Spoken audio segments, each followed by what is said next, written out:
Pinupuri ka namin, O Diyos, Ama, Anak, at Espiritu Santo. Salamat, Ama, na ibinigay mo sa amin si Jesus na iyong anak, na namatay para sa aming kasalanan, iyong muling binuhay, iniakyat at iniluklok sa iyong kanan sa langit. Salamat na ibinigay mo sa amin ang iyong banal na Espiritu at sa pamamagitan niya ay ibinuhos mo ang iyong pag-ibig sa aming puso. Ama, kasama mo ang iyong anak at sa pamamagitan niya ay kasama ka namin dahil siya ay nasa amin at kami ay nasa kanya.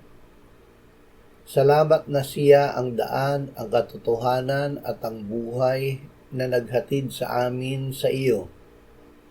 Bigyan mo kami ng biyaya na ibayo ka naming makilala na iisa at tunay na Diyos at siya na iyong anak na isinugo. Amen.